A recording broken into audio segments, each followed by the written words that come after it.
तो क्या दुनिया तीसरे विश्व युद्ध के कगार पर खड़ी है? यह बहुत ही अहम, बहुत गंभीर सवाल हो गया है। क्या क्लियर एंड प्रेजेंट डेंजर है?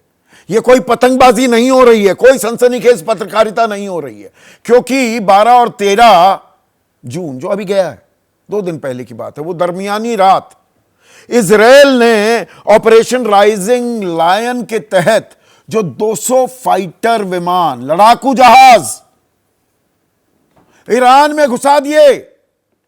ड्रोन पहले से स्मगल हो चुके थे और वहां के जो परमाणु संस्थान थे उनको टारगेट किया गया बाकायदा। और जो बमबारी हुई है वहां पर, उसमें ईरान की आर्मी का जो टॉप लेयर है, ऊपर के 6 बड़े जनरल्स, वो खत्म हो गए। वहां के परमाणु वैज्ञानिक, इतना प्रिसाइज, इतना पॉइंटेड और ऐसी जानकारी थी इजराइल के पास, वो वैज्ञानिक मार गिराए गए। और इसके पीछे वजह क्या बताई जा रही है? इजराइल क्या दम भर रहा है कि नहीं परमाणु हथियार बना रहा था, वो न्यूक्लियर एनरिचमेंट चल रही थी, 90% तक पहुंच गया था, तो इस साल के अंत होते होते परमाणु हथियार हो जाएंगे ईरान के पास, और यह हमारे अस्तित्व के लिए खतरा है। न्यूक्लियर नॉन प्रोलिफरेशन, यानी कि परमाणु शक्ति जो है उसका इस्तेमाल युद्ध के लिए नहीं होना चाहिए, उसका उल्लंघन कर रहा था। अभी एक मीटिंग भी होने वाली थी ईरान और अमेरिका की, उनमें यह झगड़ा बहुत दिनों से चल रहा है, अमेरिका लगातार दबाव बना रहा था। आईएईए की एक 12 जून को ही रिपोर्ट भी आई, इंटरनेशनल एटॉमिक एनर्जी एजेंसी, जो ये लगातार नजर बनाए रखता है कि भाई कोई खुराफात तो नहीं कर रहा है, कोई देश परमाणु हथियार तो नहीं बना रहा, जैसे नॉर्थ कोरिया ने बना लिए, दुनिया देखती रह गई, अब उसका कुछ नहीं किया जा सकता। फिर उनका इस्तेमाल लोगों को, देशों को ब्लैकमेल करने के लिए भी होता है क्या?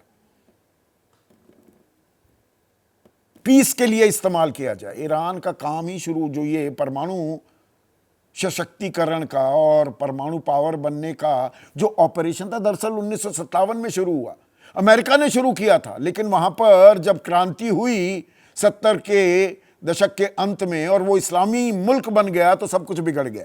खैर, वो बहुत ज्यादा अतीत में जाने की जरूरत नहीं। तो फिर इजराइल ने जब ये किया तो ईरान ने भी पलटवार किया। उन्होंने ऑपरेशन 2 प्रॉमिस 3, उसके तहत अपनी 150 मिसाइलें तेल अवीव पर दाग दी, और दावा यह किया जा रहा है डिफेंस रडार सिस्टम हमने जी खत्म कर दिया ईरान का।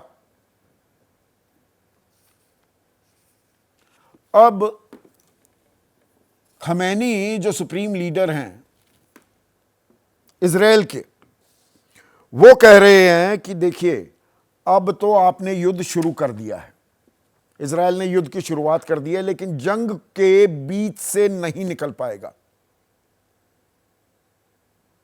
तो ईरान पीछे हटने को तैयार नहीं है। ये अब उसके वजूद का और खमैना है, उनके राजनीतिक अस्तित्व का भी सवाल है। जैसे बेंजामिन नेतन्याहू के भी राजनीतिक अस्तित्व दांव पर है। तो 2 बड़े नेताओं की वजूद या अस्तित्व को लेकर क्या दुनिया खामियाजा भुगत सकती है? वो अपनी लड़ाई लड़ रहे हैं और पूरी दुनिया को किसी ना किसी के साथ होना पड़ेगा क्या? यह अपने आप में एक बड़ा सवाल है। बेंजामिन नेतन्याहू जो प्रधानमंत्री हैं इजराइल के, वो कह रहे हैं इजराइल के वजूद के लिए खतरा बन रहे ईरान के खिलाफ लक्षित सैन्य अभियान शुरू किया है। खतरा खत्म होने तक अभियान जारी रहेगा। अब रूस ने कहा ये तो गलत किया शुरुआत में, अमेरिका ने कहा, बाद में कह रहे हैं एक्सीलेंट डोनाल्ड ट्रंप।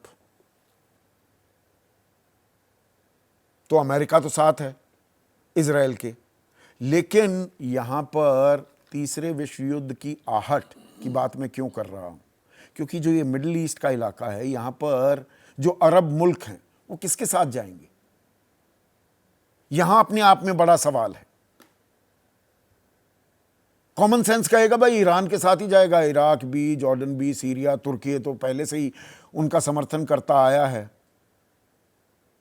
पर ऐसा होता नहीं दिख रहा है। देखिए जो एयर स्पेस की डोमिनेंस हुई है, तो ईरान ऐसे तो नहीं घुस जाएगा। ड्रोन भी घुसा दिए, अपने विमान लेकर जा रहा है, जैसे कोई रेड लाइट नहीं, कोई चेक नाका नहीं, बाकी कोई और मुल्क आया ही नहीं।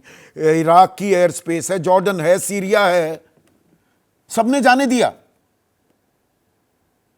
और जाने दिया तो गाहे बगाहे क्या हम ये माने कि वो दरअसल इजराइल के साथ हैं बजाय कि ईरान के। यूएई, सऊदी अरब किसके साथ होगा, कुवैत किसके साथ होगा? और यहीं पर अंतर्राष्ट्रीय समीकरण का प्ले बहुत इंपॉर्टेंट, बहुत महत्वपूर्ण हो जाता है। इसी में एससीओ भी है, शंघाई कोऑपरेशन ऑर्गेनाइजेशन, जिसका हिस्सा भारत भी है। कुल 10 देश हैं इसमें, चीन, रूस, Pakistan, Tajikistan, Kazakhstan, Kyrgyzstan, Uzbekistan, Iran और बेलारूस, और भारत भी है। अब एससीओ ने ईरान पर इजराइल के हमले की निंदा की है और इसे संयुक्त राष्ट्र चार्टर का उल्लंघन भी बताया है। और खास बात क्या है कि भारत ने एससीओ के इस बयान से खुद को अलग कर लिया है। तो क्या हम इजराइल के साथ हैं? इजराइल भी हमारा दोस्त है और ईरान भी हमारा दोस्त है, दोनों के साथ कारोबार भी करते हैं। एक समय तो 85,000 करोड़ रुपए का तेल हम इंपोर्ट करते थे ईरान से। चाबहार बंदरगाह भी बन रहा है, जिसके चलते, क्योंकि पाकिस्तान से तो हमारी दुश्मनी है, तो अफगानिस्तान और सेंट्रल एशिया का जो रास्ता है वो वहीं से निकलेगा। वहां हमारे सामरिक और आर्थिक हित सदने हैं, और इसके लिए ईरान हमारे लिए महत्वपूर्ण हो जाता है। ईरान तो एक समय में हमें डॉलर में पेमेंट के बजाय रुपए में ही पेमेंट कर दो तेल देने को तैयार होता था, ऐसा साथी था। फिर सैंक्शंस लगे तो अभी तो वो हो नहीं पा रहा कारोबार। अब इजराइल नया नया साथी है, बहुत हमें वेपन्स दे रहा है, जिनका इस्तेमाल हमने ऑपरेशन सिंदूर में भी किया। कृषि के क्षेत्र में भी सहयोग हो रहा है, गवर्नमेंट टू गवर्नमेंट, G2G जिसे कहते हैं, लेवल पर। तो दोनों से दोस्ती साधेंगे या एक के साथ जाएंगे तो दूसरे को नाराज करेंगे। और भारत का एक अपना रसूख है, भारत की एक अपनी पोजीशन रही है, और हम दुनिया के सबसे बड़े लोकतंत्र हैं, इस बात को नकारा नहीं जा सकता। और मानवीयता के पहलू में भारत की जो साख है दुनिया में, क्या उस पर सवालिया निशान भी लग रहे हैं। और ये सवाल इसलिए क्योंकि प्रियंका गांधी वाड्रा सांसद हैं, वरिष्ठ नेता हैं कांग्रेस की, वो कह रही हैं कि जब नेतन्याहू एक देश को पूरी तरह से तबाह करने में जुटे हैं तो हम ना सिर्फ इस पर चुप्पी साधे हुए हैं बल्कि इसका जश्न तक मनाने में लगे हैं। बहुत से लोग कह रहे हैं अरे क्या कमाल किया है इजराइल ने। इजराइल के हमलों में अब तक 60,000 से ज्यादा लोगों की मौत हो चुकी है, इसमें बच्चे और महिलाएं भी भारी संख्या में शामिल हैं, लेकिन हम चुप हैं।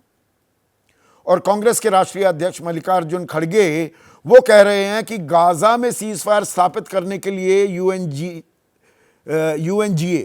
यूएन जनरल असेंबली के प्रस्ताव पर दुनिया के 149 देशों ने वोट किया, लेकिन इस प्रस्ताव पर वोट ना देकर भारत अब अलग थलग पड़ गया है, क्योंकि भारत उन 19 देशों में शामिल है जिसने खुद को वोटिंग से दूर रखा। हम गजा पर नहीं बोल रहे हैं, हम ईरान पर भी नहीं बोल रहे हैं। इसमें हम देशहित साध रहे हैं या हम फंस भी रहे हैं, क्योंकि पाकिस्तान को जब घेरने की बारी आई तो यही यूएन सिक्योरिटी काउंसिल में तालिबान पर प्रतिबंध लगाने वाली कमेटी का अध्यक्ष पाकिस्तान बन गया अभी इन्हीं दिनों में। और काउंटर टेररिज्म, आतंक पर नकेल कसने की कमेटी की उपाध्यक्षता भी मिल गई। 1,71,000 रुपए, 1,71,000 करोड़ रुपए वर्ल्ड बैंक से मिल गए कर्ज में। आईएमएफ से 20,502 करोड़ मिल गए, भीख का कटोरा लिए जो पाकिस्तान घूमता रहता है। और लगभग 7,000 करोड़ रुपए मिल गए एशियन डेवलपमेंट बैंक से। आईएमएफ में वोटिंग में 57% वेटेज है अमेरिका की। तो ये कुछ ऐसे सवाल हैं विदेश नीति के जिनके जवाब हमें स्पष्टता से देने भी होंगे क्या, और देने चाहिए क्या।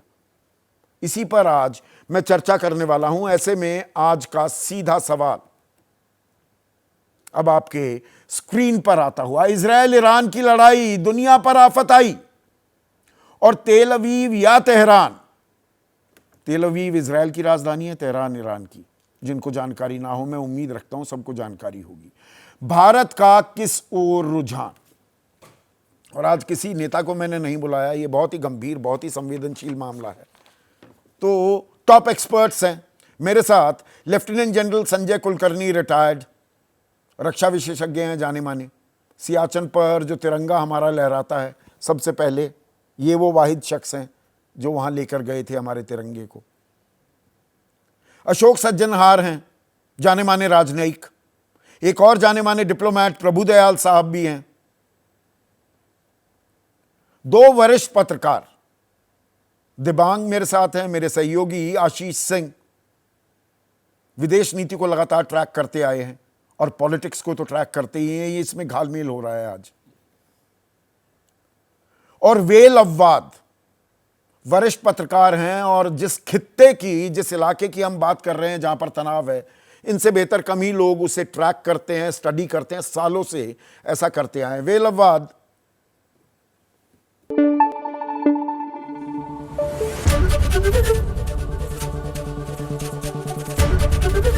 एबीपी न्यूज आपको रखे आगे।